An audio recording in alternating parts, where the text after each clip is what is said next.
So I'm going to talk about some work I've done this summer using graphical models for image annotation. And I'm going to propose some future work on those same lines, and also for a project doing joint segmentation and labeling for information retrieval. So this summer we implemented graphical models using GMTK. I have some preliminary results for HMMs. The two-dimensional HMMs are still in progress. And like I said, I'm going to propose a tree structure later on in the talk. Okay, so just a brief overview of graphical model notation. On the left side, you see an HMM like what Pavel had earlier in his talk. And instead of each state standing for a word, what we have is each state is a random variable, which takes one of several values. And then given that concept, we generate an observation. So, for example, on Pavel's model, you would have that state generating water, whereas in the graphical model, the first state becomes water, and so on. Okay, so what you see here is, for most of the rest of this talk, we're going to move up one level of abstraction. And each of these yellow circles is what one of the big circles was. So we're not going to worry about what the internal structure of each node is. We're also going to assume that the observations are always there. Because we are dealing with 24 image blocks, it's the same everywhere. So this is the model, the equivalent model to what Pavel trained. It's an HMM, but the transition probabilities are fixed between concepts. So the first model we looked at was what happens if we allow these to be trained. And then, so what we're hoping to capture here is some of the spatial information that we're clearly ignoring in using Pavel's model. In this case, we're hoping to capture the width information. And then another model we tried was a two-dimensional model where hopefully we will be able to capture both the vertical and horizontal information. Unfortunately, we ran into some problems using the two-dimensional model. Excuse me, what we had before is a scan, simply, is that right? Yeah. The one on the left also is two-dimensional, but it's a scan. Yeah, all we have is linear information. I mean, but it's just going like this. Yes. Right. Right, so we ran into some problems with the two-dimensional model. One is, as you can see, each concept here is dependent on the concept above and to the left. So immediately your parameter space goes from v squared to at least v cubed.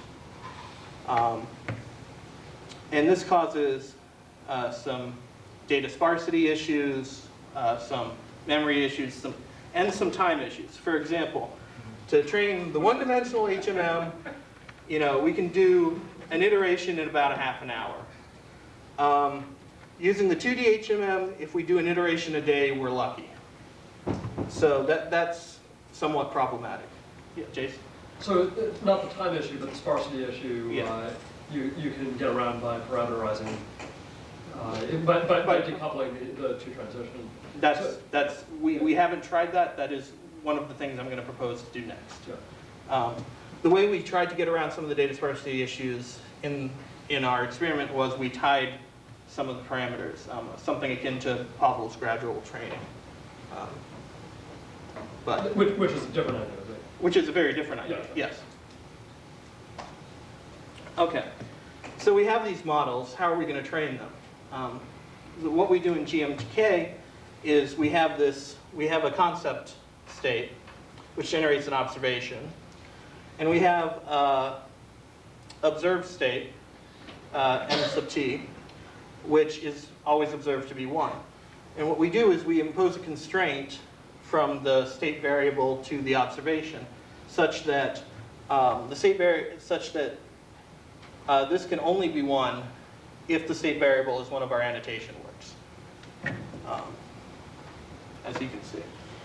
And another approach which is similar to Pavel's forced training mode, is we want to require that every annotation is visited at least once. One of the nice things about GMTK is that we Saying if every annotation is what? visited at least once. So in the first model, you could have had an image where you hypothesized that everything was tiger. That would be a legitimate hypothesis. This one says you have to use tiger at least once, grass at least once, and sky at least once. In some of the images. No, Some part of it. In an image which was this is on a annotated per by- image basis. Oh, I see. Which is annotated by this. Right. So for each image you have some annotations, and this tells you how you're going to, the rules you're going to use to assign the annotations to the image during training. What the possible hypotheses are. Okay? So one of the nice things about GMTK is we can represent this very simply, whereas where Pavel said it was something of a struggle in HTK. Now there is a little problem with inaccurate annotations, right? Right, but that's, yeah, I take the data they give me. No, but I mean, we discovered. Right. Well, you could take the annotations to the observables, which are generated from from the true things in the image. In other words, that In other words, you could model the inaccuracy, you could model whether, you could model whether something which takes up more space in the image is more likely to be annotated. Yeah, but You could model one. what if you have this situation, truck and transportation vehicle? I mean, what if you have annotations which refer to the same thing? In principle, it's possible to model anything, right? That's possible. And it's possible to do it in GMTK, it'll just probably be slow. so if you go back to the previous slide, I'm not saying. what you anything could about do that. is you could have MB1 even, like, let's say the annotation had car, you could let Has one what? car, then you could let MB1 even for vehicle, and that way you could build it in like hard coded, or you could make that whole thing a distribution to be Exactly. estimated. That's Exactly. what you're saying. Yes. Yes. The disadvantage to making a distribution is it drastically increases your space. There's a reason this runs fast, and the reason is it doesn't have to consider many things during training, many different alternatives. So does this make it a lot slower? I would think so. Yes. I will not be showing results for this particular model. It does slow things down considerably.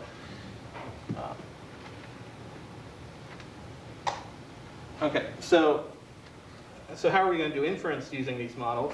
We want to find a conditional probability of a concept given an image. So first we're going to define the joint probability of the concept and the image, which is simply the sum over all paths that contain this concept times the probability of the path and the probability that the states in that path generate the specific observations. And then for the denominator, we simply sum over all paths instead of imposing any constraint. And then one other approach that we've also used is Viterbi decoding, where you simply replace the sum with a max. And so far, this has been actually, for most models, the best decoding approach that we have found. Okay, so how are we doing? The answer is not very well, even in comparison to how other people are doing on this task. So the top model is, in theory, the same model that Pavel has. And we're getting significantly worse results for reasons that we have not completely discovered yet. The good news is that given that we're starting from this baseline, we actually do see something of an improvement. It's a p-value of 0.051, so not quite statistically significant. So what can we conclude from this? Well, we note we need some work on 2D models. The training time is prohibitive, and as we've seen, and we don't have yet mean average precision that comes close to the other models. Okay, so what I propose is that these 2D models, I believe, still have value. We just have to find the way to train them. So one way, like Jason proposed, is to decouple, yes, Did you try pruning? yes, we pruned heavily. With what kind of pruning? C-beam and S-beam, both. Did you try CK beam? CK-beam? I didn't see that option in the menu. Which version are you using? Uh, there's a completely rewritten version. I'm using the EM-NU that was in the Aurora tutorial. Okay, and you didn't use CK beam? I don't think so. I've never heard of Okay, CK-beam. yeah, Okay, we should talk. yes. Okay, right. So one approach is to try and deal with the data sparsity as well as the timing issues, is to decouple, is to model these as independent assumptions. And of course, you're going to have to do some renormalization using that. And that allows us to train the horizontal and vertical trains somewhat separately, so that should make life easier. And we'll look into other variations too, probably. So let me move on to my next piece of my talk, which is joint image segmentation and labeling. And the idea here is still to try and model the spatial information in an image, but we're going to go about it in a different way. So what you see here is what we've done previously. Here's a chain. Here's our one-dimensional model. We only look at each node generates an observation. So what we're going to do, the first step is we do a hierarchical bottom-up agglomerative clustering based on visual similarity. So we get a hierarchy of similarities. Next thing we do is we take a cut through the tree, a possible cut through the tree, which gives us a valid segmentation over the image. And then we label the segments. So this is the basic approach. So like I said, we're going to treat the tree construction as more or less a solved problem. We're going to take that as a given from the image processing community and focus on the cut and the labeling as the problems that we're interested in. Okay, so this is our formal model. So we're going to try and model the probability of a cut through the tree. And I'll touch briefly on some different ways we may try and model this. This is, once you have a cut for a particular leaf, what concept do you want to assign to that leaf? And then once you have the concept, you then have to generate the observations that sit under that node. So for this last one, probably our first pass model will assume that the children are generated independently, so this just turns into a product over the observations.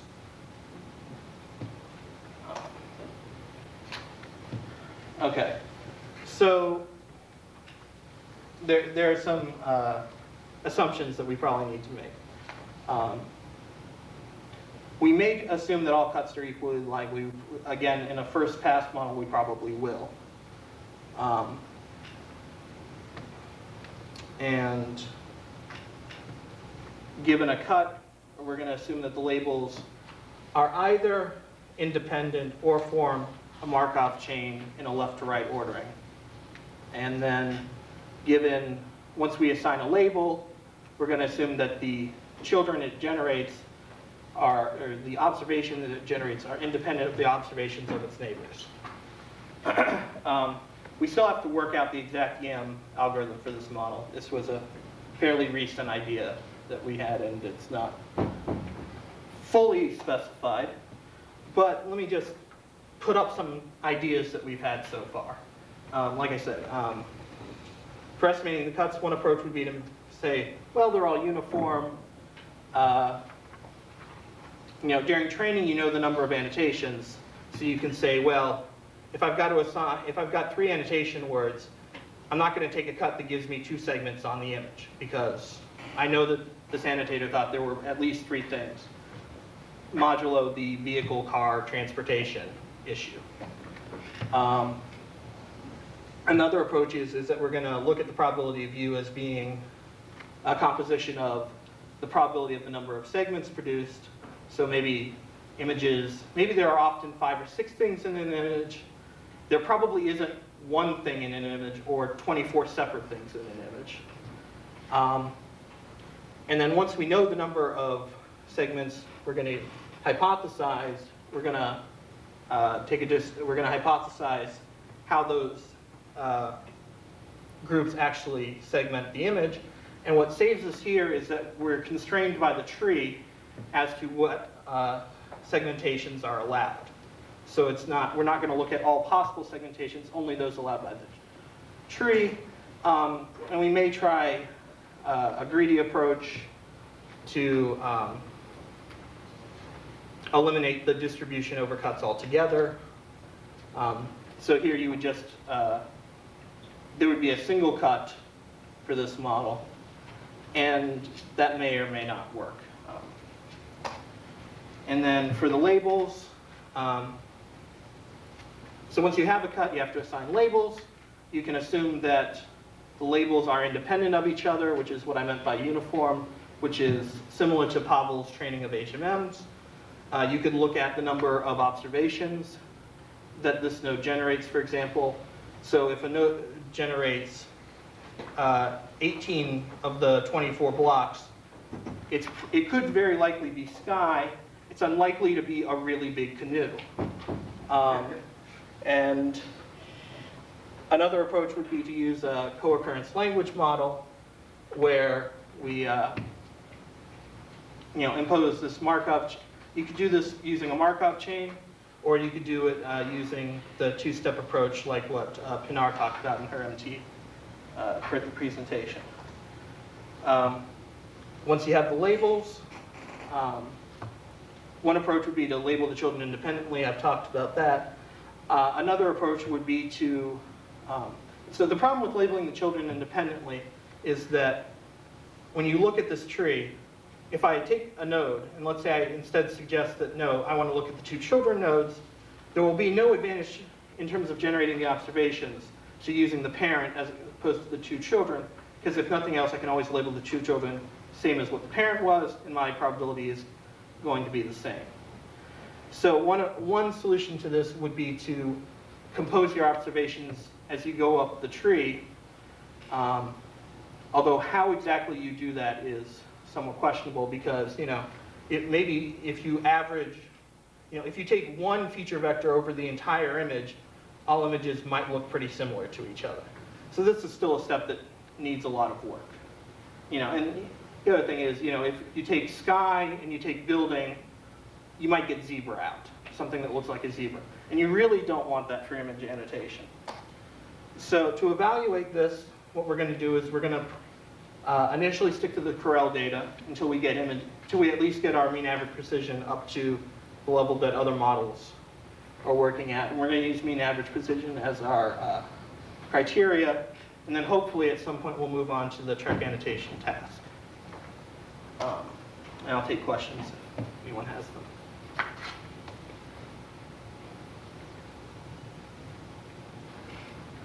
Okay.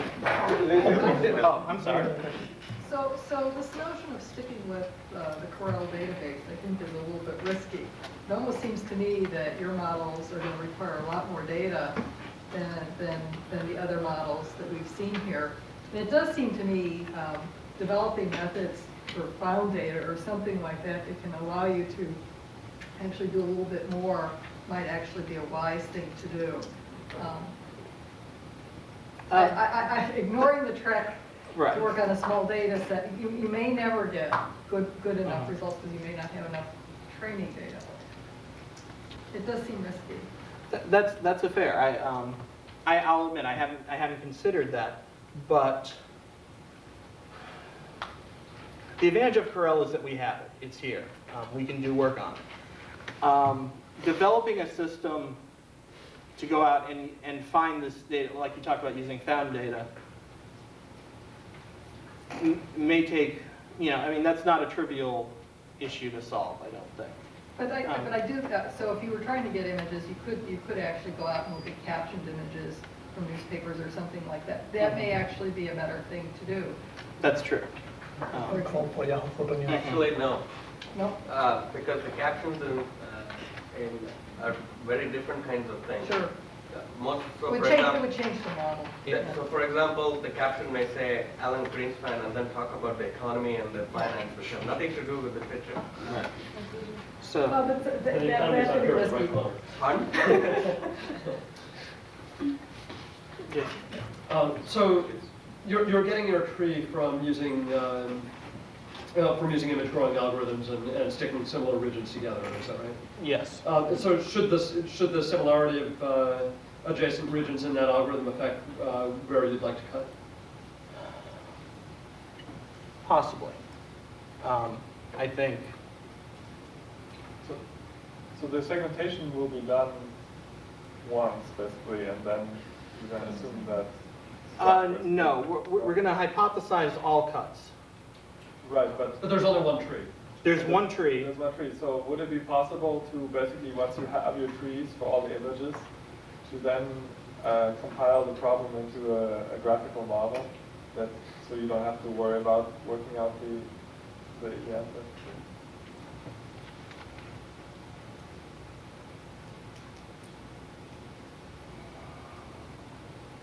I haven't thought about that. There's some,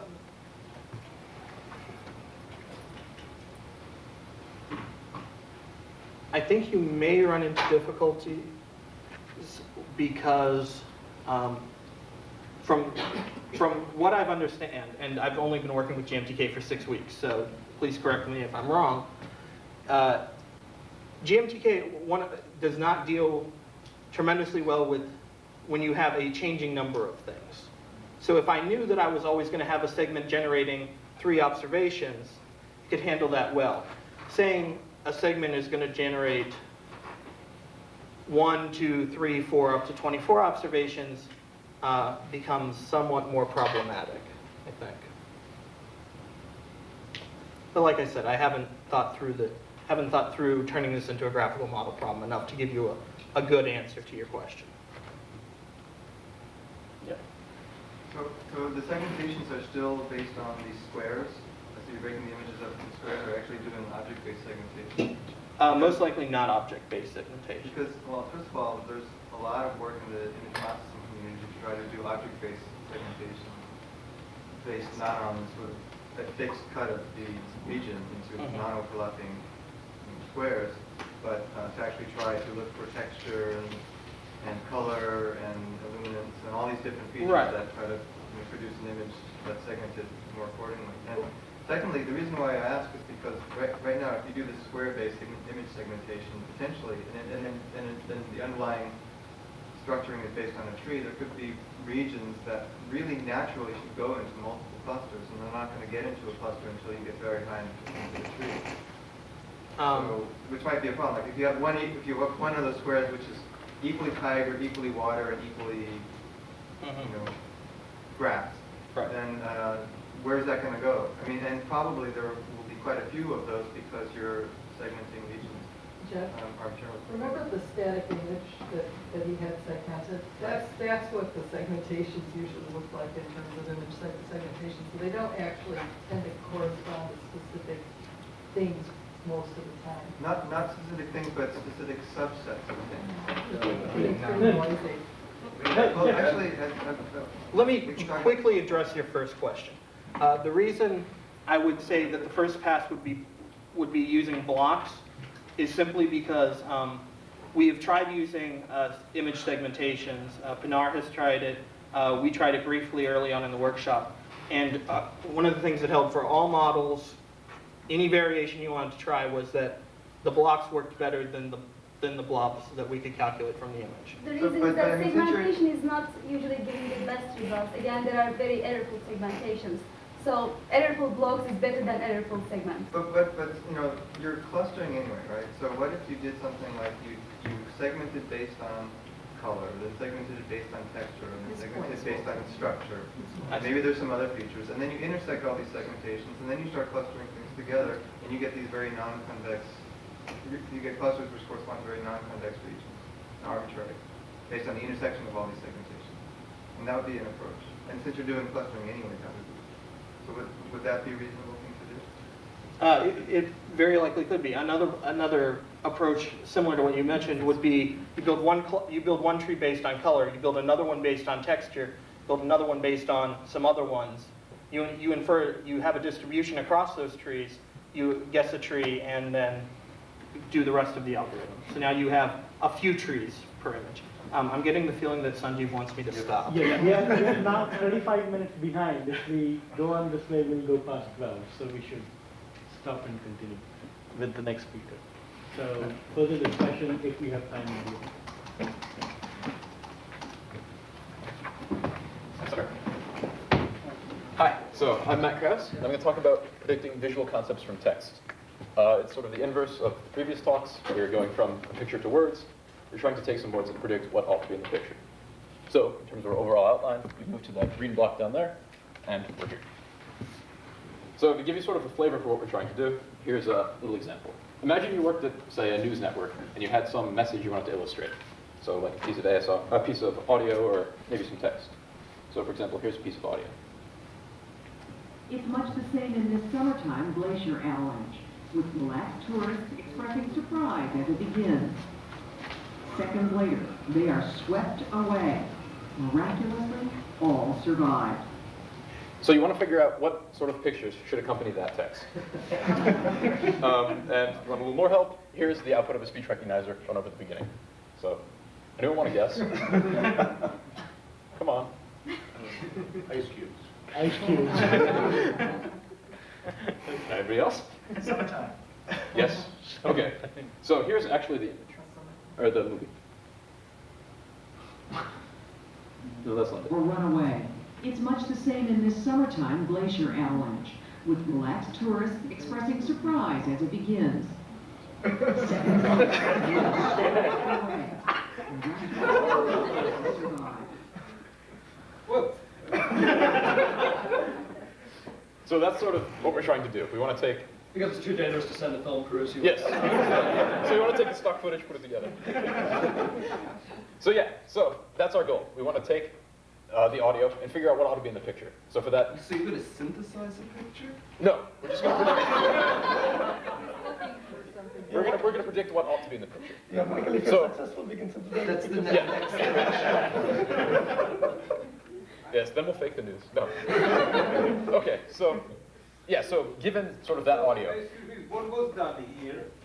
Well, let me tell you. So given that audio, we want to predict that there ought to be water, tourists, it should be outside, there should be ice because it has a glacier, and perhaps that there are tourists who are now swimming. So formally, we're going to do this way. We're going to assume there's a hidden variable which generates query words from a document image. So we introduce the hidden variable here as C, and then if we assume it covers the whole sort of transition completely, we can split it up into two terms, like this, by summing over all C's. And so I'm going to talk about this component here. So here's another piece of ASR, which is a little bit less exciting. And to do this, so we start with this. And so it says, Steve Fawcett in his balloon, solo spirit. Well, why are you doing this from the ASR output? It's news video, so we don't have the text. So you're going to generate stuff from the noisy ASR output? Yeah. So imagine you're watching TV with your eyes closed, and you want to, or your back's turned, and you want to figure out what's on the screen. Plugs in your... And a little bee buzzing around. Pretty much, yeah. Trying to carry conversation on with you at the same time. So here's a piece of recognizer output, which is admittedly noisy. This is actually is tonight, and yeah. And Caucasus is from the... No, Caucasus is right. The mountains. Well, it's not spelled. Well, it's a different kind of US. Yeah. Well, I mean, it doesn't know that. So we have this, and we need to extract features from it.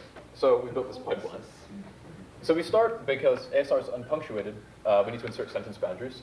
And so we do this with a pretty simple... Again, just that, why are you tackling such a difficult... Well, why not just start with, like, the correct text and see if As not that bad. We have annotations available for, with ASR and the shot, so that's.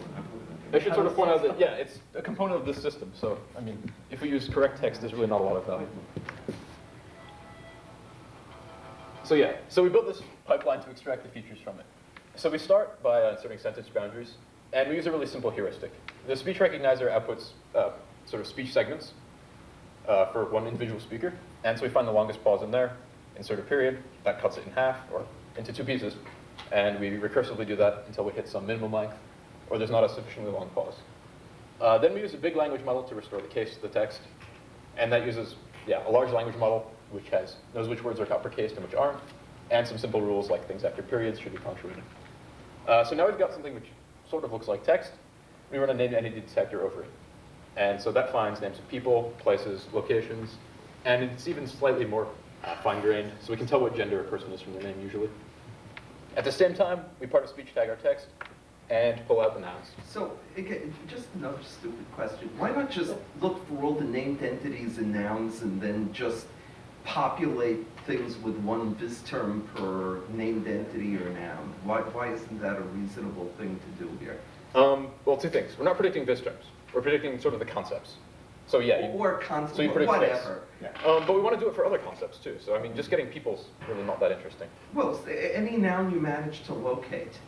But even nouns can show up in like a variety of distributions. I Right? guess I'm just curious, if you do are you going to have something that says that you can do something better than that rather trivial model? We should probably, yeah. Just one. Yeah, look, I'll show you the end. It's really not that bad. So we have a list of nouns, and we run through WordNet to throw out abstract nouns, because as you pointed out, like things like warmth are really never, well, maybe warmth, but like happiness is not really going to have a defined visual correlate. So we kick those out. But it's not Snoopy, I don't know. Happiness Fair enough. is a warm picture. okay. Yeah, okay. So then, at the same time, we can sort of, because WordNet's a hierarchy, we can walk the hierarchy and figure out if several of our terms fall under one group. So, so we've combined this, the concrete nouns, and the WordNet concept into our feature set. So here's sort of a little example. We start with this piece of ASR text, again about him and his balloon floating around. And so we insert the periods, and as you'll notice, it does reasonably well. They tend to fall on clause boundaries instead of on sentence boundaries. So it wouldn't make your English teacher proud, but it works. So then we run case restoration on it, and it turns into something semi-reasonable. So now we can use sort of standard text processing techniques. So we run a named entity detector over it, and it finds 2 proper names, Steve Fawcett and Black Sea. So this is actual data. Grozny. So it misses Grozny, and Chechen is sort of, and Caucasus. Then we part a speech tag, and these are the things which it thinks are nouns. Most of them are, towards is not. So using the WordNet thing, WordNet walking, it actually pulls out towards and tomorrow because it doesn't have them listed anywhere in the noun hierarchy. So we end up with this list of nouns here, and we find that a number of these words fall under the nature heading, probably daylight, coast, maybe Grozny. So that's our feature set. We turn it into a bunch of binary bit vectors for the machines, but that's what it semantically looks like. The problem is that our basic feature set is huge. We have a large vocabulary of nouns and named entities, about 6,000 total, and we use a 3-shot context to classify. So we look to classify the current picture. We use the ASR associated with that, the previous shot, and the next shot. So 6,000 times 3 is very, very big. And we want to use a subset of this for sort of 2 reasons. One is just sort of pragmatic, that we'd like to go home at some point. So smaller feature sets, train faster, use less memory. And sort of on the more performance-oriented side, if we get rid of distracting features, we might expect our performance to go up. So we have 2 strategies for feature selection. For the first, we just throw out rare words. If a word only occurs once, it really doesn't have a distribution over concepts. It's in one concept. And even twice, the distribution is sort of shaky. So by throwing out everything which occurs less than 3 times, we cut our feature space more than in half, from 18,000 to a little bit under 8. So now we're left with a reasonable sized feature set. But we want to throw out the low value features. We do this using a technique from machine learning called information gain. And it just measures the change in entropy, given that you know the value of a single feature. So if you know that, say, a male proper name is present in the shot, how does that change your knowledge of the class distribution? So we compute this for each feature, and this gives us a rank list of features. And so in sort of the binary case, we try to decide if one concept is present or absent. We end up with a ranked list that looks like this. So these are sort of interesting. For basketball, you get basketball words. You get names of cities, so where teams are based. You might like Chicago Bulls, Washington Wizards, stuff like that. And you get basketball-associated words. Game, point, basketball, title, win. And as you go actually further down the list, you start to get names of schools and other things like that. For Sky, on the other hand, there's sort of not a coherent theme. I'm not really sure what juries or research and fiber have to do with skies. It's possible that these are negative predictors, so they suggest that sky is not present. But again, you can't really tell from the way the information gets computed. So we use that to figure out how many attributes we should keep. So I ran one of our classifiers and counted up the number of attributes. So I ran one with 250, 500, blah, blah, blah, blah, blah, out to here. And you notice that after about 2,500 attributes, there's really no gain, or features, there's really no gain. And so this is good for us because it means we can make fairly compact models which train quickly. And so that's what we did. We tried training a variety of classifiers. You see them here. I'm only going to talk about the ones in black because the ones in gray didn't work. So naive Bayes is sort of the great granddaddy of all machine learning techniques, I think. And here's the obligatory formula. And so we built 70, yeah? Just again, clarification. These are visual concepts or these are just concepts? So it's the same vocabulary. The concepts are the annotations of the image. The annotations of the image, which may not have anything to do with the visual content. Is that correct, or? No, the annotations of the image are supposed These are the static images? Yes. This is the Corel data. No, set. Trek. It's not- Trek. It's Trek, but Trek is also annotated based on the audio content. Is that not No, true? we restricted only the 75 concepts that we chose here were restricted to the visual concepts. So it's the same task. In some sense, it's the same task as the previous three talks that we have heard, except that we are modeling the same concept, but the features that we're extracting are from the words. So in what all the three people previously talked about, their models were looking at the image and trying to figure out which one of these 75 things or more might be in the image.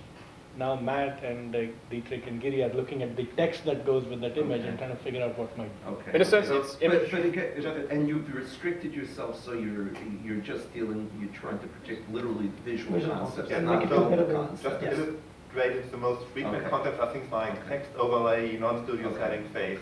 Those are the things to be predicted. So in a sense, this is image annotation sort of blind. So you take the text and you try to predict what ought to be in the image. Okay, so yeah, there are binary classifiers for each of our concepts, saying whether or not they're present or absent. So we estimate the Bayes rule. DW is counts of the features from our feature set, and C is the concepts, which are the annotations on the corresponding images. So sort of a three-way hop. The annotations for the images, and we take the features from the associated ASR. We build the classifier for support vector machines the same way. Well, it learns differently, but they're binary, they're 75, and they use binary features. We also tried a language modeling approach, and that's conceptually similar to naive Bayes, except it's multinomial, so we use counts instead of binary presence or absence distinctions, and the distributions are smoothed. And we also did feature selection slightly differently, and it is just we pick the number which works best on a held-out test set. There's no sort of ranking, it just goes from there. But other than that, it's the same. There's a language model for each concept. You take a piece of your test data, and you find the model which minimizes perplexity on that concept, or for that piece of data. MaxN is slightly different. It uses the binary constraints like the support vector machines in naive Bayes, but there's a single 75 concept model, and so we find the likelihood of... Okay. Sorry? Actually, how does this differ from stuff you've done already? How does it differ from what stuff? In terms of predicting concepts From the text? Yes. Oh, the stuff that we tried back at IBM was very simple. We just ran it as a no-copy retrieval system. Just no copy. Okay. So we just run. What we do is we get shots, and we know what their annotations are, and we do some simple counts. Say these are the top 50 words, and we manually prove that list by looking at outdoors needs farms, clouds, and so forth. Run a simple copy retrieval, and I get some rank. So these are just more sophisticated. Much more sophisticated process. Yeah. And so you get a rank list. So here are our results. We are surprisingly not bad. So here's chance performance in yellow, and here are our three sort of best performing models. You'll notice that they're all much larger than yellow, particularly the language model, which is in gray. Our results on sort of less common concepts are pretty interesting. So basketball and weather were way, way, way better than chance. And we think this is because there's a distinct lexicon for basketball and weather. So Peter Jennings doesn't slam dunk during the nightly news, and cold fronts only show up in weather news. So there's a distinct lexicon for those. But what's encouraging is that we're also better than chance on a number of concepts that don't seem to have their own separate lexicons, like indoors and sky. Like, so on the newscast, they don't really make a big deal of the sky being present behind them. And similarly, they're not, oh, we're inside.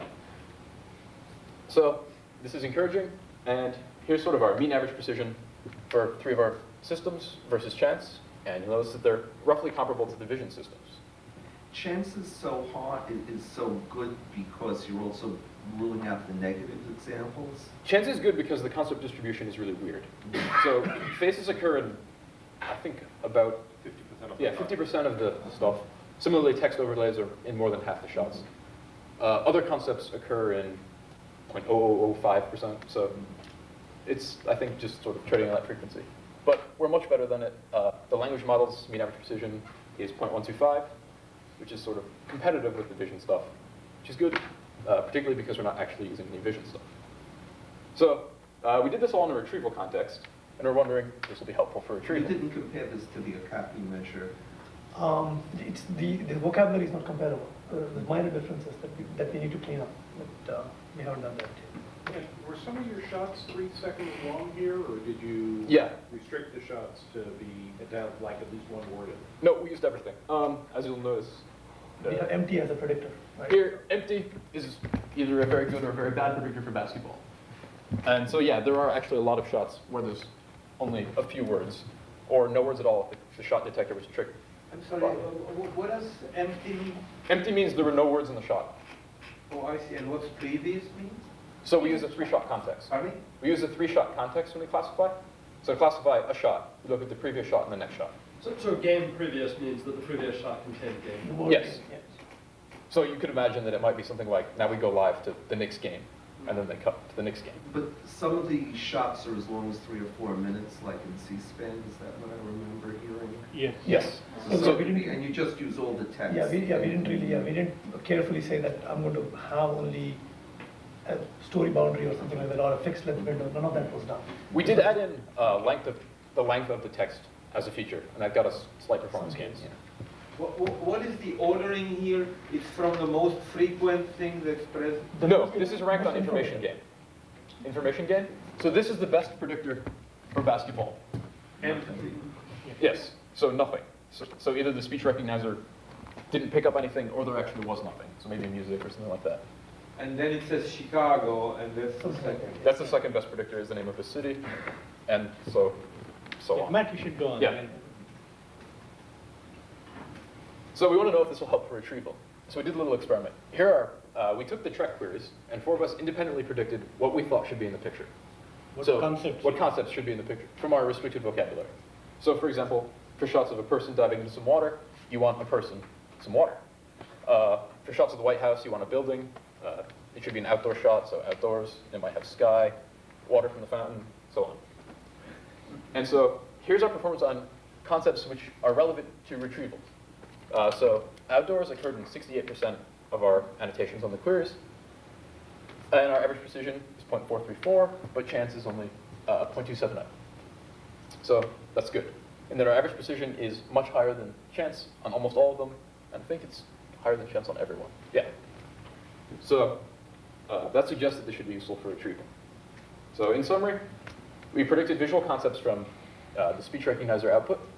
We tried a variety of classifiers and got fairly decent results. And we expect to see performance in retrieval when we integrate this into our entire system.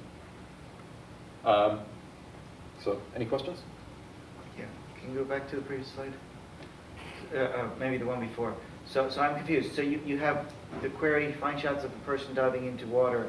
You throw out that query, you say replace it with these concepts.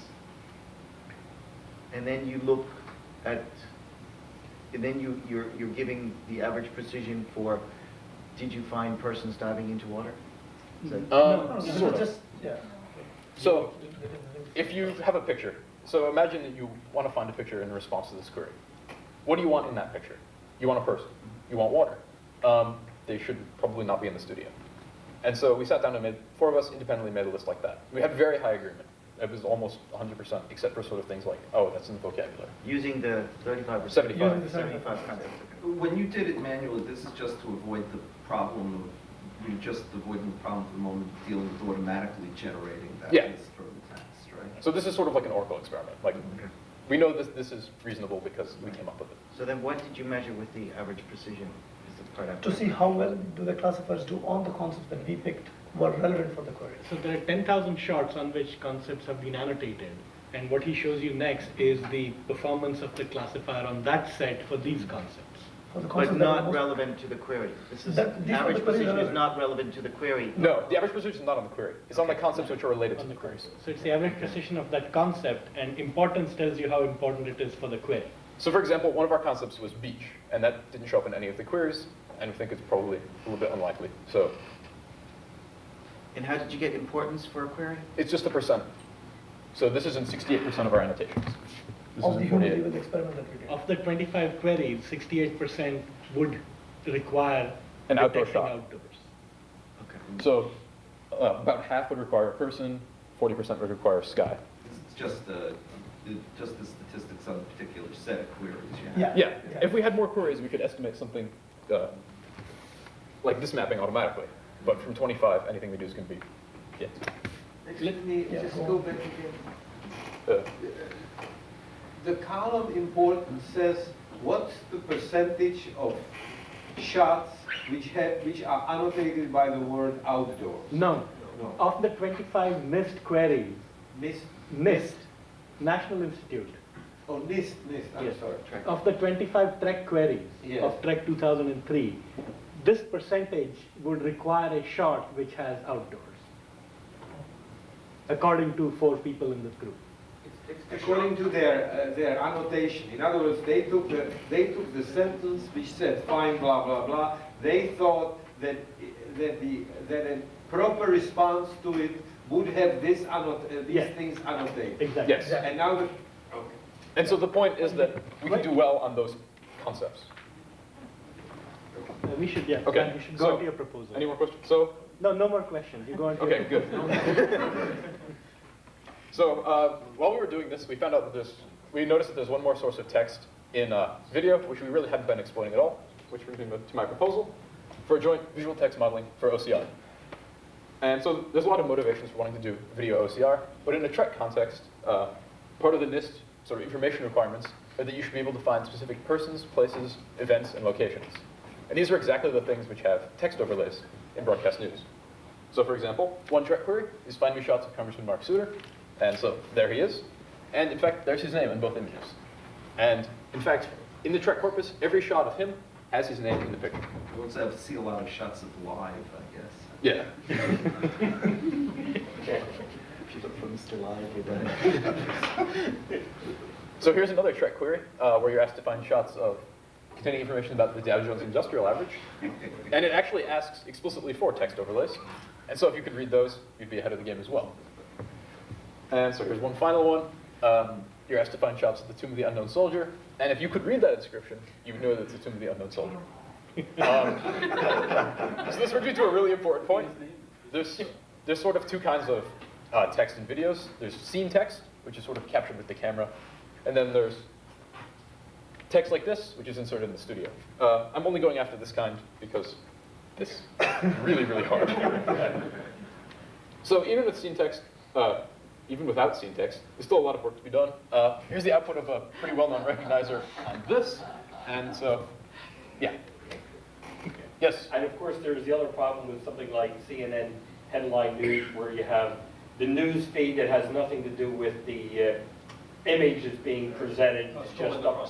Well, there's two really simple solutions to that. One, it's moving, and the other captions aren't. So if you just look at difference, or if you want to be even less principled, it's at the bottom of the screen, just cut it off. You could sell that by itself. Yeah. File that patent now. So yeah, so there's a lot of work to be done on video recognition. And this is partly because the video images are much lower resolution than sort of scan printed OCR, which is pretty well mature. And also because the background on sort of text OCR is plain white, where this is sort of excitingly ABC colored and has that gradient. So the goal of my project is to improve video OCR accuracy by exploiting other information in the audio and visual streams during the recognition time. So one sort of counter-proposal to this is why not just use that information directly? And so here I have another example. Imagine you want to find shots of Pierre Thomas. So you take the text and you find every instance of his name, and perhaps you throw out shots that don't contain a face. And then you pull those back as your retrieved set. So if you did that, the picture corresponding with this shot is that, which is not Pierre Thomas. This is Pierre Thomas. And if you could read the name, you'd be in good shape. But if you just went on the ASR accompanying with this shot, you'd miss it completely because he doesn't say his name. He says someone else's name who occurs further down in the broadcast. So the problem just sort of keeps compounding. So text overlays provide really high precision information about query relevant concepts in the current image. So the things you want to query on is in the current image, so you really want to go after it. And if you had good video OCR, you can. So in order to find it, in order to recognize the text, you first have to find it, and I'm actually going to take a pass on that. IBM has a number of tools for finding text overlays, and CMU has the text boxes in their check feature set, which they made public. So I'm just going to use something like that. So how accurate is typically the level of locating the text boxes? It's a fairly, it's a reasonable, there's a lot of work, even before I joined IBM, which was doing pretty well. We used that for one of the Trek exercises. It was the best detector in, I think, 2001. So you get it about half the time, a quarter of the time? Much higher. Yeah, it's 90%. It's in the 70s. 70-80%. 70. So it's sort of like the ASR problem where it's going to be noisy, but it's still workable. So I'm going to do a little bit of image processing, normalize the text regions to constant heights, which is just scaling, perhaps a little bit of image cleaning if it needs it, and feature extraction. I'm going to start by looking at color, features, and edge strength and orientation, because those seem like they should be really well-defined for text. Though as part of my project, I'd like to look at other sort of visual features and see what they can tell me. So I'm going to use those features to build an HMM-based recognizer. It's a left-to-right recognizer, almost exactly the same as one from speech. And in fact, people at BBN actually built an OCR system for printed text by just replacing the front end of their speech recognizer with a pixel detector, and they got reasonable results. So this is a left-to-right HMM.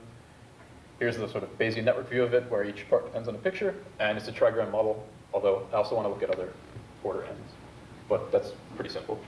And in principle, I could also take away the image features, replace them with the output from someone else's recognizer, and use this as sort of a cleaner. And so improved features should get me some gain, but I think the big gain will come from better language modeling. So I have sort of an interesting idea I want to try with language modeling.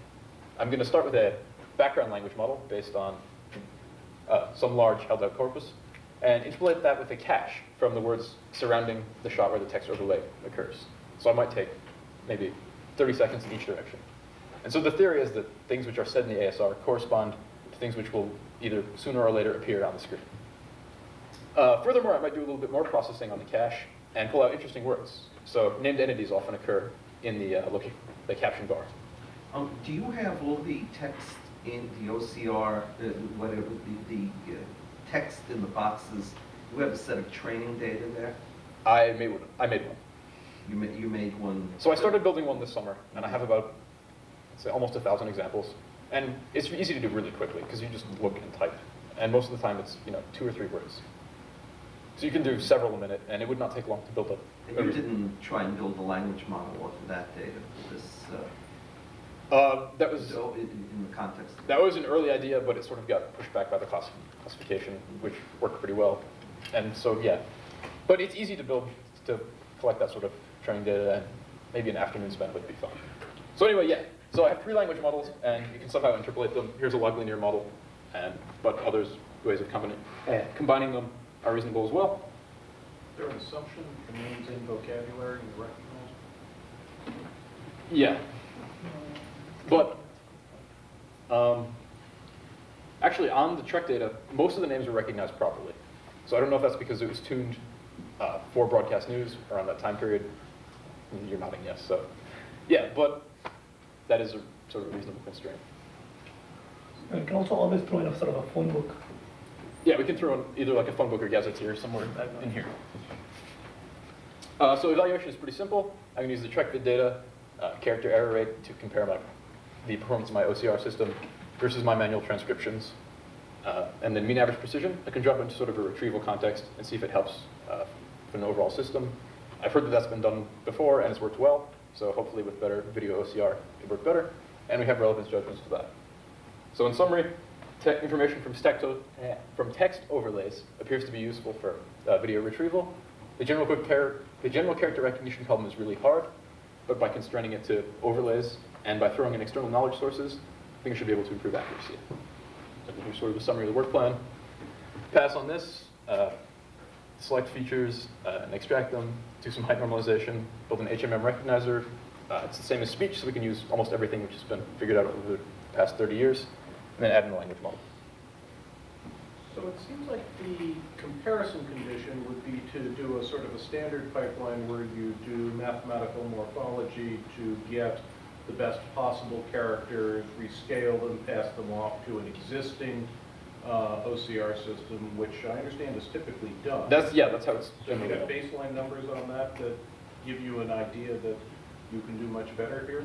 But because you're going to put a lot of work into the character processing side of this that will duplicate effort that others have done already.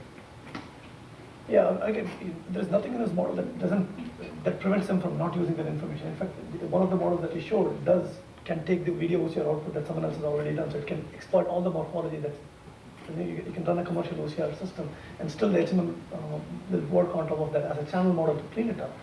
And then the main interesting point is the language model, which is exploiting the ASR associated information to clean it up further. Commercial OCR systems don't use any sort of LM. No, they have their own LLM. But it's not cache-based. Well, they do bigrams and bigrams. Yeah. Letter diagram. Yeah, letter, but not Yeah, language. so there is no gazetteer in them to say this. I mean, it would seem No, the they biggest have problem with problems the commercial OCR systems is they're not trained on this type of Obviously, data, yeah. right? So any form of adaptation is going to help. Right, and that's exactly what I was sort of planning on doing. So The other problem is the background is, removing the background is a really hard problem, and that's where most people have trouble. So yeah, if I go with sort of a commercial OCR system, it's already pretty much got this built in, although I could add in like a gazetteer. So then I just use these two components. Yes? So why, two questions actually. Why, number one, concentrate only on text overlays? And number two, if you're concentrating over on text overlays, what do you do about false positives? Because there are going to be plenty of vertical, sort of well-situated and clear pieces of text that are not text overlays. For example, when there's images of storefronts and images of things that generally have clear text on them. So I'm not going to, I guess I sort of phrased this wrong. If I could get a scene text, I mean, that would be fine, right? If it trips the text overlay detector and then gets sent further downstream, then we'll try and process it. But if it's something like this, I actually cleaned up so you could see it from the back of the room. Like in the actual Trek image, there's almost nothing there. So an OCR on this will just stay up? Yes. At least I would be willing to bet it would but the choke. other thing you could do is you might strip out text that's been rotated or a little bit, or just sort of moving around like this. All of the text overlays are going to be stationary and are going to be well situated in the image, well centered and all this kind of stuff. Yeah, the ticker. So will you be filtering stuff that's not looking like that? I think many of the overlay detectors do that already. So they look for a stationary image. So if if the pixel only moves maybe 1 or 2 pixels per frame, then it's not going to be moving. But if it's moving, then it just sort of gets ignored. So let's stop here. So Dietrich is now going to talk about the retrieval results. Okay. So during the past 3 hours, you have seen first kind of how the problem was taken apart into several sub-problems. And the goal of this talk is now to put everything together again, to do experiments and also to write a summary. So you're in that part. So we started out somewhere here. That is, we have an information retrieval problem. Our query is made out of words and with terms, and also our documents are made out of words and with terms. And we picked a language model-based information retrieval approach that means that we have to estimate that probability. And to make the problem simpler, we decomposed the matrix into 4 submatrices. That's the standard text retrieval part, and those were the 2 parts that we worked on. We had here machine translation, the relevance model, and the hidden Markov model in extracting concepts from images. And that block is extracting concepts from the ASR. Now we have to put all the components together to get the probability that we want. So that's retrieval model number 1, that we make the assumption that the query words and the query list terms are independent. And let's focus on the part that's coming from the query words. Here we do a linear interpolation of a standard retrieval model and the model that relates the query with term, the document with term, to the query words. And of course you can do the same thing with the second component of the model, and then you'll arrive at something like that. And all 4 parts of the matrix have been taken into account, and there are 2 free parameters that have to be adjusted. But so far we got only minor improvements from that approach. Retrieval model number 2. Sorry, what is your baseline now?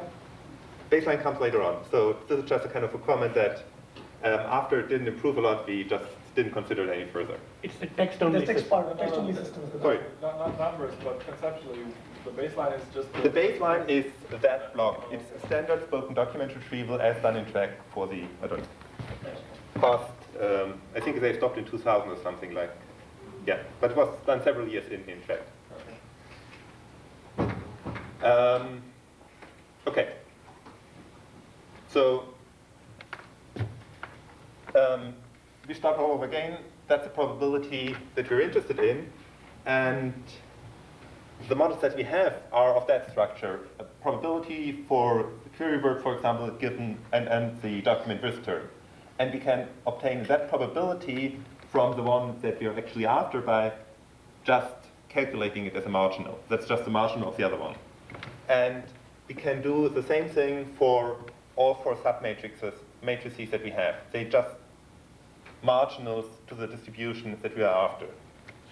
And that's precisely the setting of a maximum entropy problem. And usually people do it numerically and get some results.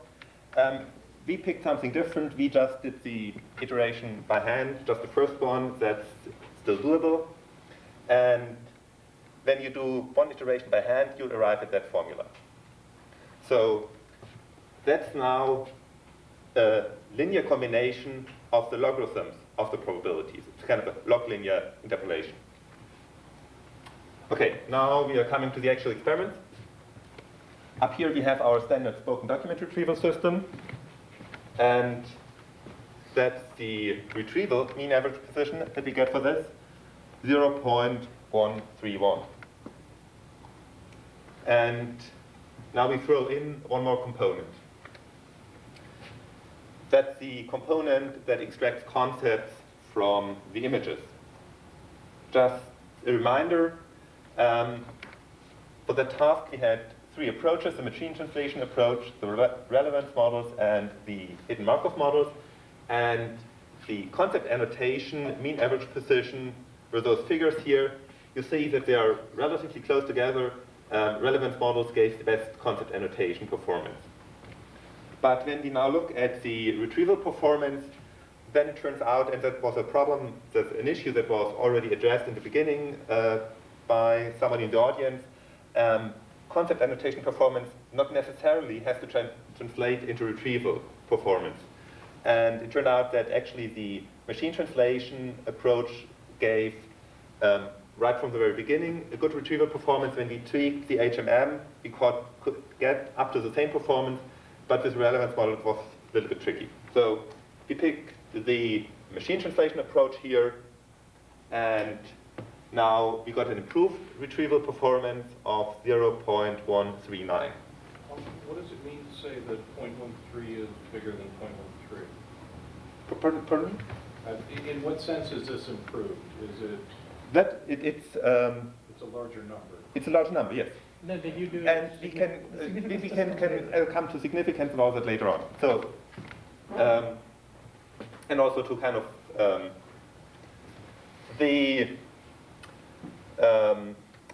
we can of course do all combinations of two blocks, and we are behind schedule anyway.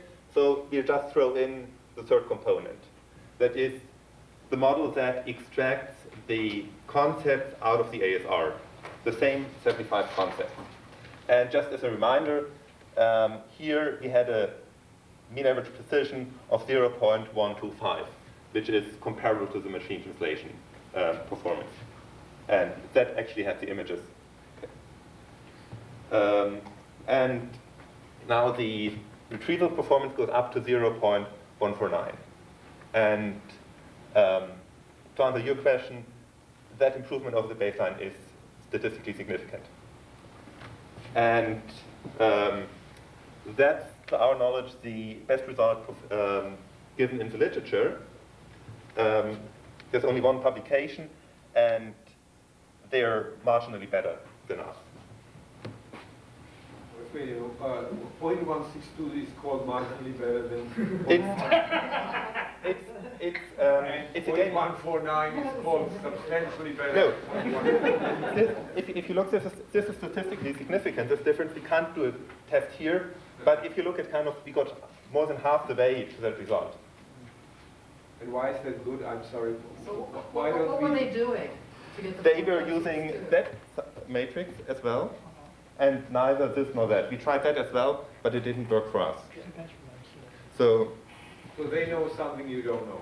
yes, and they didn't tell us. So they published it. You know, it's Well, like these. This is automatic. And yeah, but Could you throw in their model for the lower right corner? I mean, it's like these broadcast news hub for DARPA evaluations. You would never go to Cambridge and ask them, give us all your components for your rich transcription system, and you throw it in. I mean, Well, you can ask them to run it on data. yeah. So, of course, could try to do something like that, but a little bit skeptical whether you'll get anything else from them. Who are they? Group in Amsterdam, Arjen de Vries. Okay, that's the recall precision graph.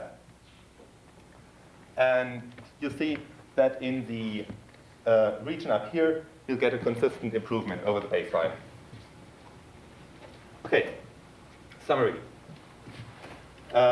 What were the difficulties that we faced during the past 6 weeks? We had to cope with the inconsistent annotations.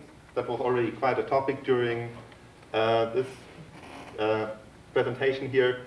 In the Corel data, sky was sometimes not annotated. The annotations in the track data are sometimes very abstract and don't really relate to objects in the picture.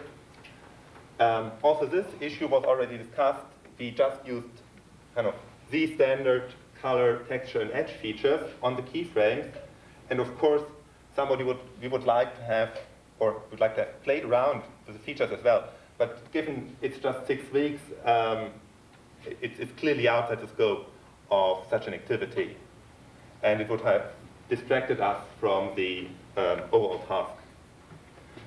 The same thing holds true for the segmentation. So we had a square segmentation of the images into 35 blocks on track. And yeah, that's probably not the optimal thing, but there was no time really to play around with that. And finally, for the task extracting the concepts from the output of the speech recognizer, it seems to be a pretty hard task, and it would have helped if you had some idea of how far you can really get on that task. And those limitations directly lead to kind of potential future work. So, with respect to the incomplete labelings, let me just briefly go over this. There was a proposal by Desislaver, then we have this bottleneck of the 75 concepts, and it would be nice to go beyond a set of 75 concepts. That would require larger training data, that would be one approach, or direct modeling, but then you would run into problems of data sparsity. And so we did some preliminary experiments in that direction, so you would really have to cope with data sparsity here. Then the modeling of spatial and temporal dependencies. Actually, Charlai's proposal was with respect to the temporal dependencies, and Brock's proposal with respect to the spatial dependencies. And then query-dependent processing very often helps in information retrieval. For example, if you are looking for pictures of, whom did we have? I don't know, Yasser Arafat or so, then you may want to use your OCR features that you expected, and that relates to Matt's proposal. So, summary, we extracted concepts from images by using the machine translation approach, and kind of the punchline here is that the simple cross-lingual information retrieval worked surprisingly well, and we didn't get anything out of things like IBM Model 4. The relevance models gave the best numbers for concept annotation from images. The hidden Markov model approach for concept extraction, concept annotation was a newcomer here. They just started during the workshop working on that, and they got, within that short time, and in particular during the last 5 days, extremely competitive to the other two approaches. Punchline for extracting visual concepts from speech recognizer output. We were really surprised that we could actually find people in the Avalanche example just by listening to it. So, and the results are comparable to the machine translation approach. For the fusion, adding multiple sources really helped, and in particular, the log linear interpolation is a method to use for combination. And finally, we got a 14% relative improvement over the baseline, which is a statistically significant improvement. Okay, finally, we have to thank many people. We have to thank Track for providing the data. We have to thank BBN for providing named entity taggings for us. IBM did the feature extraction prior to the workshop, and Arno Arme did the closed captioning alignment. Then we had help with GMPK during the workshop. There was email correspondence with Jeff, and even during this presentation we'll get still software support. And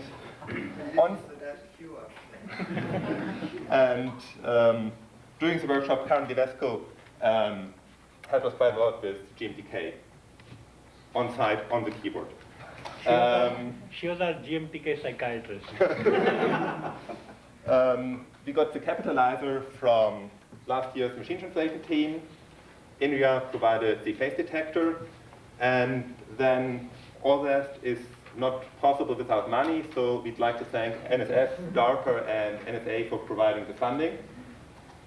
And finally, CLSP for hosting the whole event, in particular Laura, Sue, and Chris, who are unfortunately not here right now, for doing all the administrative and organizational matters. Then we would like to thank Ivy, John, and Peter for keeping the computers up all the time. So we had just to do the research, and finally would like to thank you, Fred, for making the whole event possible. Thank you very much. Keep it on. Okay. If you're done, yes.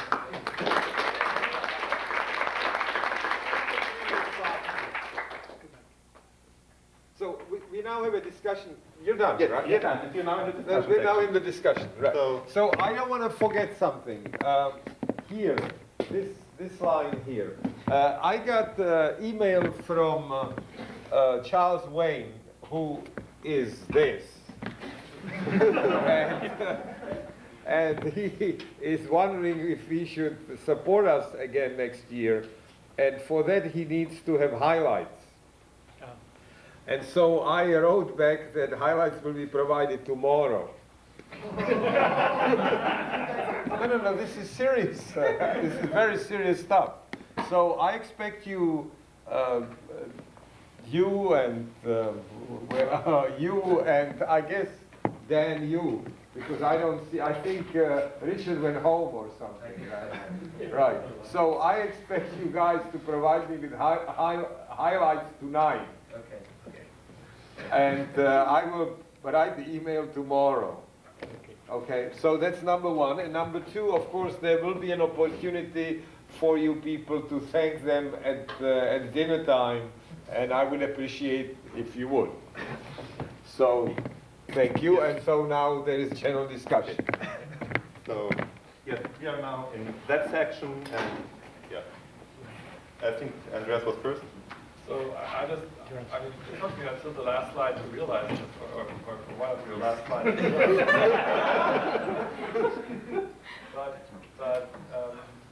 So your concepts are really like the phoneme set of your problem. Kind of, yes. Yes.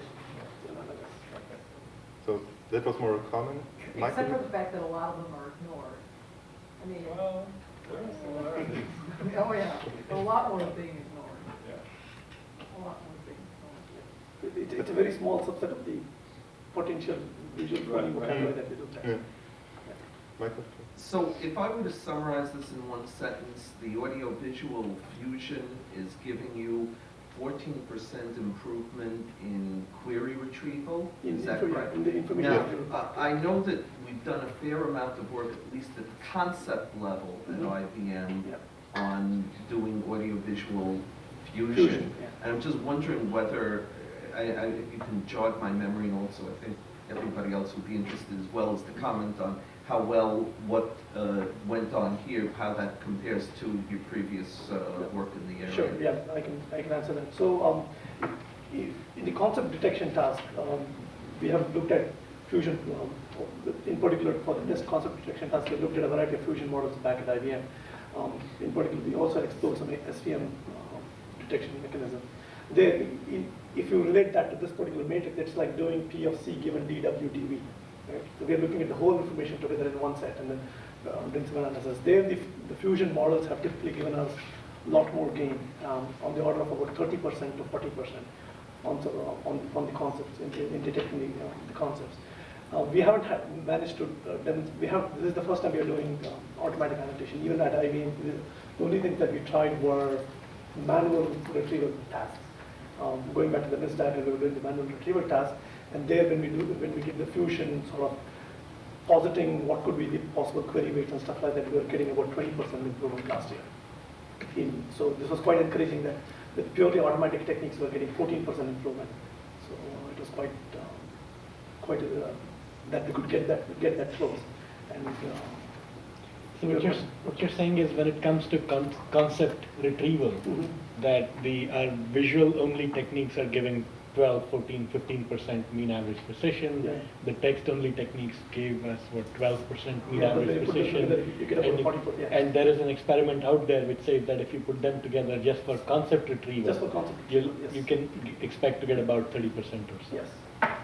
So that would work here if these pieces of information are totally complementary, correct, yeah. which they're likely. Well, I guess they were likely, but I think there was some question back there. So can you go back to your first model in the talk you just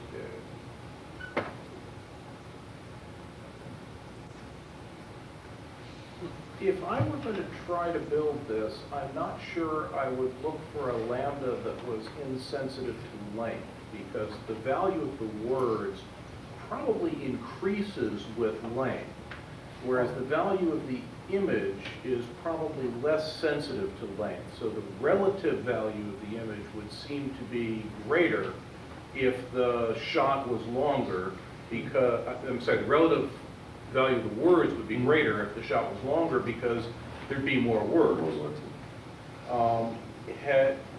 Is that something you thought about, tried, other people have tried? It seems like if there are no words, it can't be of much value.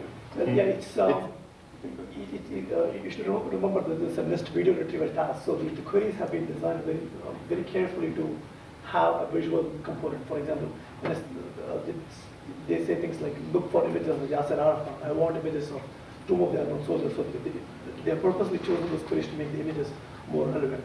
Just to make sure that the distinction between that and the SDR task is quite clear. And I would probably, that the lambdas are definitely dependent, and I would take it further and say the lambdas are query dependent. They are not dependent on just the number of words, but are dependent on the particular, for different queries will have a different lambda set. And that may be true, but I don't know how to model that when I know how to model the number of Yeah, words. that's a crucial issue. That's a So very we crucial problem. did some kind of experiment, kind of what would be the ideal lambda per query, but we don't have any But way it's to. not, but the question isn't per query, the question is per document. Yes. The documents, your documents, if I understood correctly, sometimes have no words in them. But they fit this terms, yes. Okay, but that's an issue, yes. Okay. The second question that I had, which is a broader question, is I think if I were to try to give a one-sentence version of this, I'd say that pre-annotated concepts that you can use as training data, you've demonstrated are a useful crosswalk between the words that appear in queries and the images that you can process. But where do you see this sort of data occurring in nature that you could take advantage of? Or where is the business process that builds this data affordably?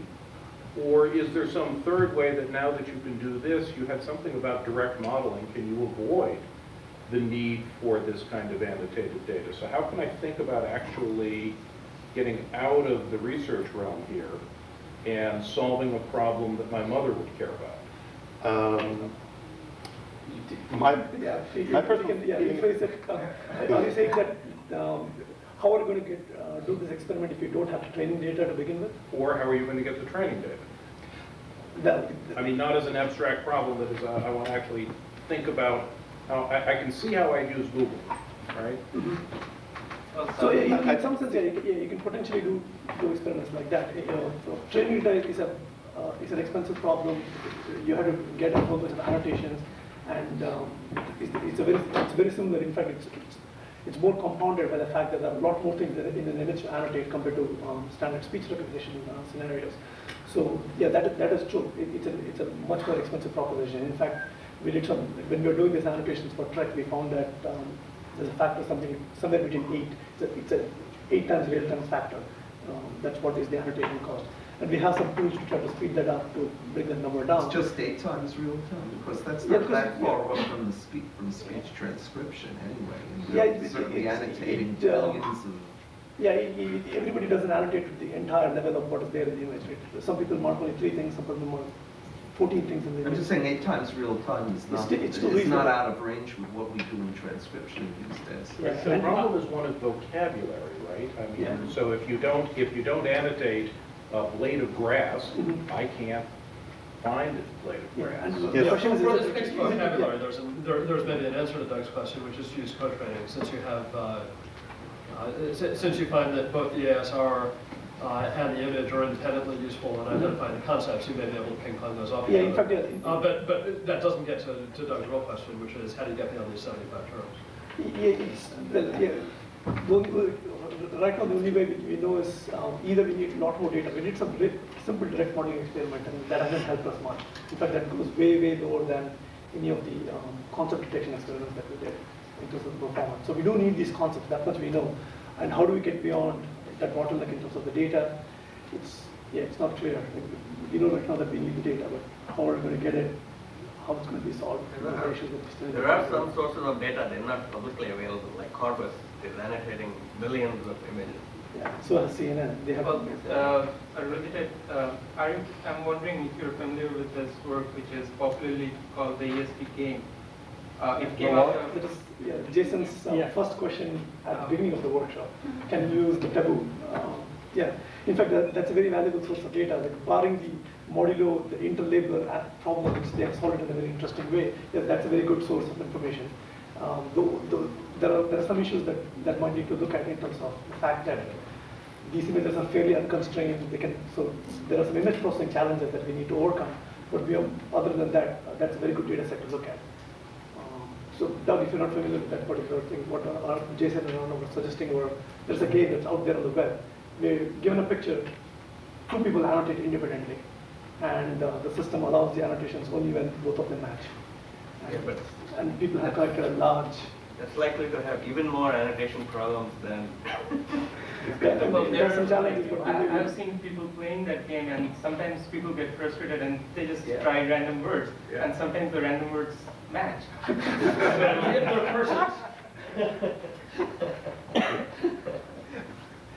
It's a hard problem. Because it's time constraint. No, so what we need is we need to modify that game. Then every now and then you sneak in an image for which you actually know the ground truth. And if one of these spurious matches happen, you take off a lot of points from them. So that way they'll be dissuaded from trying. Any other questions?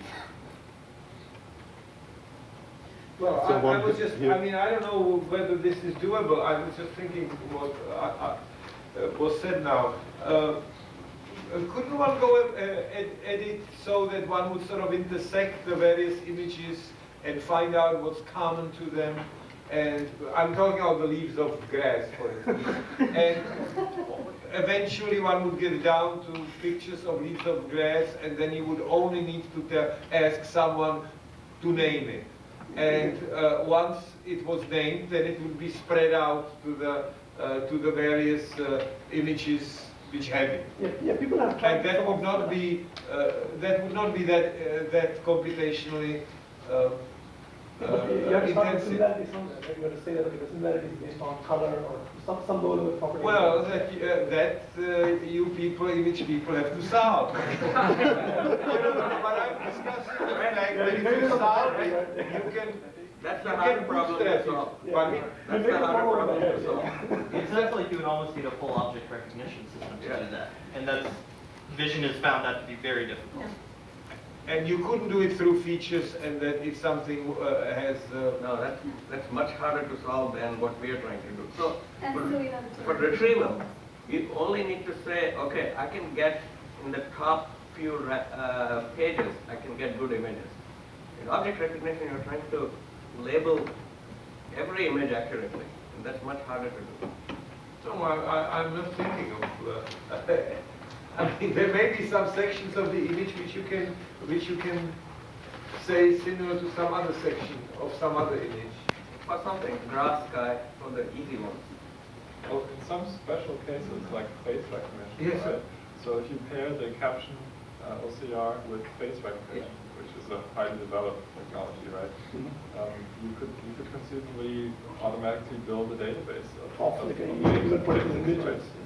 Yeah, there was that's what I Yeah, but there are only a few things like which you can do well. But this happens to be a very relevant one. Yeah, I think people already do. Okay. Well, what do the Dutch know? What do you suspect, in other words, that they have used which was not at your... I mean, there must be a paper, right? No, there must be an article which It's nothing special. They've been working on it for a while. They're very clear. That's the main. No, the other thing is that the block that we did not touch was the one where you look at the similarity of the test images to the images you're returning. Yes. And this is a direct image-to-image comparison. And from what I understand from our group discussion, they use that. And perhaps that's very valuable, and we didn't spend much time on it, so we didn't. Because you didn't. Because you we ran chose. out of time. Yeah, no, we Yeah, chose it was also from the very beginning. I mean, those are the two contributions where we match words with pictures. Yes. We weren't really worried about matching words. That was from the very beginning clear that it's out there to go. That was something that we had sort of left out for the workshop. We were interested in it, but we hadn't done What it. they were doing was, as part of the query, you also have some images. And they were directly matching the images from the query with the images in the database. Okay. Anything else? So, was one question back there, I think. Oh, I had a dumb question for image processing people. So there's this, people use CRS to generate these textures, right? And so you can essentially generate a texture for the skin of a tiger. And can that be used the other way around to detect? Like with the same kind of idea that HMMs are used for recognition, and they can be used for generation, but they do a really sloppy job of generation. And so, You mean turn the HMM the other way around? so you can. So the concept is that you can use the HMM for speech generation also, even though it does a very sloppy job of it. With a similar concept, I'm saying like there's this automatic generation of textures, right? I mean, people have worked on it. Like you say that I want to fill this, like this surface with grass texture, say. So there are automated tools which will do that for you. Can those tools, like those things, can be used the other way around to detect that this portion is grass? So you're suggesting something like looking at graphics synthesis tools, and then saying comparing that with. Obviously, you can't use those tools as a black box. I mean, understanding the. Yeah, but essentially saying people are HMM is generating textures. outputs. HMM is generating outputs which can be modeled as which I'm are under the those impression they things. use like CRFs to do this thing. So there is some statistical concept which is going into generating these textures. Right? Can that concept be turned the other way around and be used for detecting the textures? So saying that if this texture is present, I thought that was what the HMM models were. No, but let me take a crack at interpreting your question. So the analogy in speech would be that there are these very good speech recognition systems. So if my recognizer thinks it has recognized this sequence, this two-word sequence over here, can I somehow use a good synthesis system for that sequence of words in my model? And one possibility would be if you had a direct metric on similarity of the acoustic waveforms, perhaps you could measure the similarity between that segment of the waveform which your recognizer thinks is Bengal tiger, and try to see how it sounds how it looks compared to what a synthesizer would produce for Bengal tiger. But short of that, I don't know any technique of putting that into this model, because the two problems are significantly different, right? When you do synthesis, you want one good realization of Bengal tiger, whereas there are millions of sloppy pronunciations of Bengal tigers like we heard yesterday. And the same thing holds in the visual domain, that all sorts of strange things are tigers depending on how they're illuminated, how the shadow of the tree falls on them, and so on. And calling all of them tiger is what this model is being asked to do. And you have a good point. I don't know how to use it. If the models that were used for texture synthesis could assign likelihood, then of course there's a direct way of using it in this setting. But I believe that the best models don't assign Probably they likelihood. don't, but conceptually probably they can be extended to. Okay. Mary had the last question, and then we'll close. So one of the things that I think I haven't seen here is better use of the structuring of the broadcast news stories. In particular, there is a lot of information in terms of typical types of story structures and the likelihood that someone's name is going to co-occur. So there's a lot of introductory phases in terms of introducing the next segment. And yet there are going to be other cases where, and it's not completely covered in that, I think. There's just these recurrent story structures that I think would have an impact. Yeah, that's definitely And valid. it does seem to me that in terms of making the the visual models and the speech models more coherent, that's an important bridge. But it's also kind of, we're 10 people for 6 weeks. No. But it does seem to me, if I were going to pick the thing that might have the biggest impact, that would be what I would go. Yeah, it's definitely a good suggestion for the future work. But I also think that... And I do think they are very generic. Yeah. Well, you can put it into a proposal for next year. We are soliciting those, of course. Yes. You had a response to that? No, for the question. She's just Yeah, not. I tried testing and it is working better than just using all the shots only. I just accepted commercials, some anchors, things and so on, and then I did third segmentation, and then I removed anchors, commercials, and so on, and then again, classifiers associated with the saga, and it is giving better results, but still not complete. So it's a very good feature work. Yeah. I'd suggest that we just close the discussion here, and that whenever there's something else to discuss, we can go out to lunch, dinner, whatever, and continue the discussion. Okay, well, thank you very much for all those presentations.